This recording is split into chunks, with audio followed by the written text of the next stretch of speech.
સમાચાર અમદાવાદથી મળી આવ્યા છે। અમદાવાદના લો ગાર્ડન વિસ્તારમાં આવેલી એચએ કોલેજ દ્વારા છેલ્લા 10 વર્ષથી વિદ્યાર્થીઓના સર્વાંગી વિકાસ અને કંઈક નવીન જાણવાના હેતુથી જ્ઞાન સત્ર યોજવામાં આવતું હોય છે।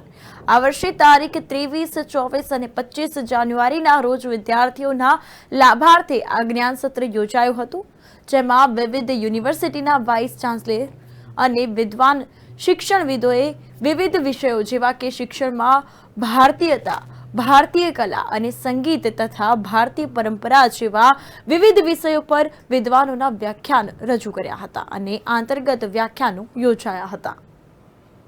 જમાનો આગળ વધતો જાય છે।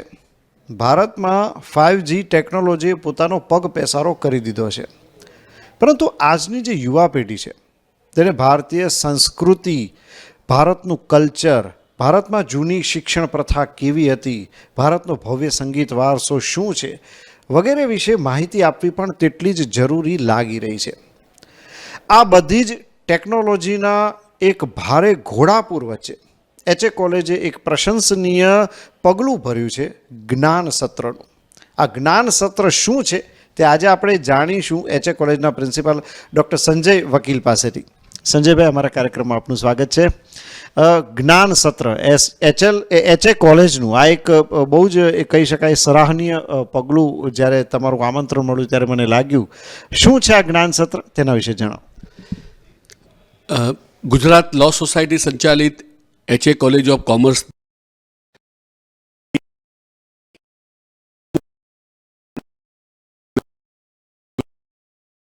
જાન્યુઆરી 2025 દરમિયાન અમે કરી રહ્યા છીએ।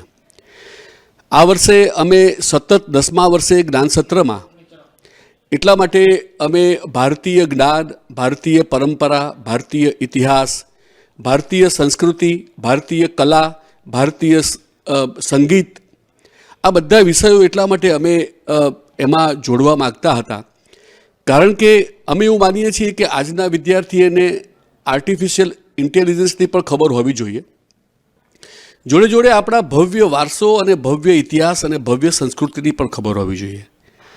ગુજરાતના ખ્યાતનામ વક્તાઓ જે જયેન્દ્રસિંહ જાદવ છે, નિર્ઝાબેન ગુપ્તા છે, ડૉક્ટર અમી ઉપાધ્યાય છે, ડૉક્ટર નવીન શેઠ છે, ડૉક્ટર રાજુલ ગજ્જર છે, એ બધા જુદી જુદી યુનિવર્સિટીના કુલપતિઓ છે અથવા તો કોઈ ઉચ્ચ કક્ષાના વક્તાઓ પણ છે।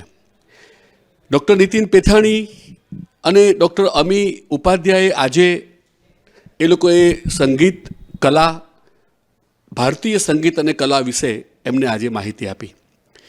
આ બધા જ વક્તાઓને અમે ઇન્ડિયન નોલેજ સિસ્ટમ ઉપર એટલા માટે આ ટોપિક્સ રાખવામાં આવ્યો છે કે આજની પેઢીને ઘણું બધું ઇન્ટરનેટ ઉપર નોલેજ મળી જાય છે અને એ લોકો જાણકાર પણ ઘણા બધા છે, પરંતુ આજના યુવાનને આપણા ભવ્ય વારસો કે ભવ્ય ઇતિહાસ કે ભવ્ય સંસ્કૃતિની પણ ખબર હોવી જોઈએ।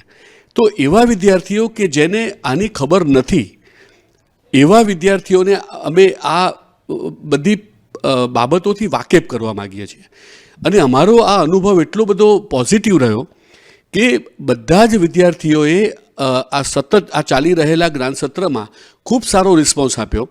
એમના ફીડબેક લેવામાં આવ્યા તો એ લોકોનું એવું કહેવું છે કે આવી ગોષ્ઠીઓ, આવી વિચાર ગોષ્ઠીઓ, આવા કાર્યક્રમો એ સતત કોલેજમાં થતા હોવા જોઈએ।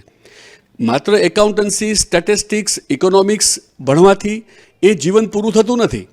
જેવી રીતે સોનામાં સુગંધ મળે એ રીતે આવી એક્સ્ટ્રા કરિક્યુલમ એક્ટિવિટીઝ દ્વારા અને જીવન જીવવા માટેની કોઈક વાત એ લોકોમાં હોવી જોઈએ। નો ડાઉટ એ લોકો જ્યારે પોતાનું બેચલર ઓફ કોમર્સ કે માસ્ટર ઓફ કોમર્સ પૂરું કરશે તો નોકરી કે બિઝનેસ જે કંઈ કરે એ લોકો કરવાના જ છે, પરંતુ તમારા જીવનમાં કોઈ કલા, કોઈ સંગીત, કોઈ સાહિત્યનો જો શોખ નહીં હોય તો તમને જીવન જીવવાની મજા નહીં આવે। જેવી રીતે આપણે કોઈક પર્ટિક્યુલરલી કોઈ બાબતના એક્સપર્ટ હોઈએ, પરંતુ માત્ર એ બાબતનું જ્ઞાન હોય તો આપણને એના પ્રત્યે એક મોનોટોનસ જેવું લાગે છે। જ્યારે તમે સંગીત, કલા, સ્પોર્ટ્સ કે કોઈ પણ આવી એક બાબતથી તમે જો જાણકાર હો, વાકેફ હો, તેમાં રસ લેતા હો, તો મને એવું લાગે છે કે તમારું જીવન એ જીવવા માટેની ખૂબ તમને આનંદ અને તમે આગળ વધવાની, તમારું વિકાસ થવાની તકો વધી જાય છે, એવું માનું છું. બિલકુલ સંજયભાઈ, આપ અમારી સાથે જોડાયા અને જ્ઞાન સત્ર વિશે ખરેખર ખૂબ જ સુંદર આપે અમને માહિતી આપી. દર્શક મિત્રો, ડૉક્ટર સંજયભાઈ વકીલે બહુ જ સરસ રીતે વાત જણાવી કે ભાઈ જે યુવા પેઢી છે તેઓ ભારતીય પરંપરા છે, આપણું જે શિક્ષણ છે, આપણું જે સંગીત કલાનો જે ભવ્ય વારસો છે, તેમાંથી તેમને ઘણું બધું મળી શકે તેમ છે. જો તેઓ વાત કરવામાં આવે કે ભાઈ એ ટોટલી ફોકસ થાય, ટોટલી રસ લેતા થાય, પોતાના આત્માને ભારતીયતા તરફ કેળવે, તો ચોક્કસપણે જે ભારતીય યુવાનો છે તે કહી શકાય ને કે આપણો દેશ હવે વિશ્વ ગુરુ બનશે, લોકો માટે એક ઉદાહરણ રૂપ બની રહ્યો છે. આપણા દેશના યોગ, આયુર્વેદ બધા તો પ્રચલિત થઈ જ રહ્યા છે. આની સાથે સાથે આપણું સંગીત, આપણું જે કહી શકાય લિટરેચર, આ બધી જ વસ્તુઓ જ્યારે વિશ્વને ખબર પડશે ત્યારે સાચા અર્થમાં આપણે વિશ્વગુરુ કહેવાઈશું. કેમેરા પર્સન સારથી શાહ સાથે Kumar Barot, news for India, Ahmedabad.